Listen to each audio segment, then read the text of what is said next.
It's been a long time since young children have called the White House home, but that's just what it will be for 7-year-old Sasha and 10-year-old Malia. You have said that the most important thing is to try to keep them as normal as possible, but they're going to be spending perhaps the next 8 years, very formative years, in the White House. When their father walks in the room, a band plays Hail to the Chief. They're followed everywhere. Yeah, I've been trying to get Michelle to do the same thing, where I walk in. Does hum it? Yeah, hum it. I saluted Salute. Once. You saluted him? Yeah. He laughed. He didn't take it very seriously, so. I guess what I'm getting at is, even if these kids have sleepovers, even with a puppy, you must be very concerned. Well, look, Caroline Kennedy's become a great friend of ours. And she is one of the most charming, engaging, down-to-earth people you'd ever care to meet. In fact, I guess either Malia or Sasha will have her room. What do they think of the White House? Oh, very cool. Malia said, our oldest said, she said, you know, I thought this was going to be an untouchable place. You know, the kind of place where you couldn't touch anything. She said, well, actually, the White House was kind of homey. But the best story about this was Malia comes back, and she says, you know, Daddy, I've got an idea. I said, yeah, what's that? She says, well, you know how sometimes I have these, big papers that I've got to write. If I've got an important paper, a history paper, I think I'm going to go in that room where Abraham Lincoln, where there's that thing where he signed it. I said, you mean the Gettysburg Address? She said, yeah, I'm going to sit at that desk because I'm thinking that will inspire big thoughts. I said, well, you really thought this through, kid. Huh? Is she? Well, I think that's probably what she will do. That's her plan. Soon their father will be working in the White House, and so will Sasha and Malia. They're going to do chores in the White House? Yeah, that was the first thing I said to some of the staff when I did my visit. They said, we're going to have to set up some boundaries because they're going to need to be able to make their beds and clean up. And they do that now. They've been doing so in the that White since House, they're going to make the beds and clean up their rooms? That's going to be one of my goals. You just don't make their beds. Make mine. But skip the kids. Let them make their own bed.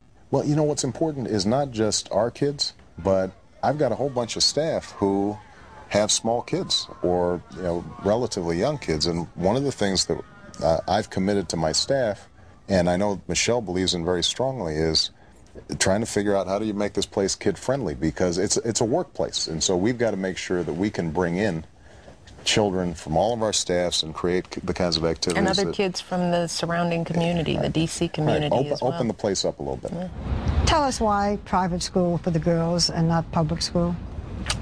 Our goal was to find the school that was the best fit for our girls. And we looked at a number of schools, and they got to look at a number of schools. And, we were concerned about a smooth transition for them and security and safety. And privacy. And in the end, the school that we chose was the one that for the girls felt the most comfortable. So we're focusing on getting the kids settled and changing doctor's records, and we're going to have a vacation, and I've got to go to the dentist. Thanksgiving is coming and Christmas is coming, so Santa's got to get his letters. You name it, it's on the list, and it's keeping me up at night. Do the girls write letters to Santa? They do. Yes, they do. This is true. Well, they won't be watching right now, so we all believe in Santa, right? We all believe in Santa. We still believe in Santa. Santa is, our kids believe in Santa because, as Malia said, there's no way my mom would buy me all this stuff. So there must be a Santa, because our parents don't get us anything. The truth is, though, we don't get them, we don't buy them Christmas presents, because what happens is that between grandma, aunties, godparents, they get so much loot. Yeah, we're paying their rent. That's enough, kids. Their groceries. Right. They eat every day. They eat every day. Merry Christmas.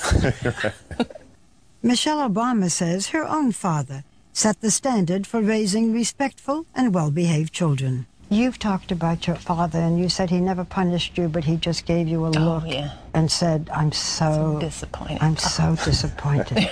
Yeah. The tears would come to heaving sobs. My mother would, what happened? What did he do? He's upset with me. So yeah.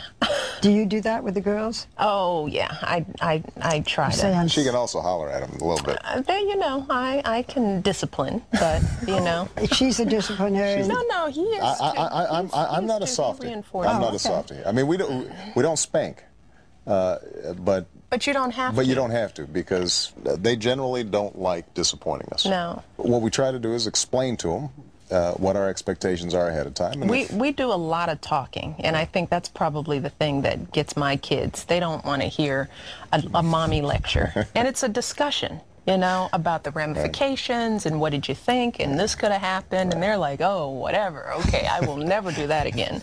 Just stop talking, Mom. When we come back, Thanksgiving at the Obamas, and guess who's coming to dinner?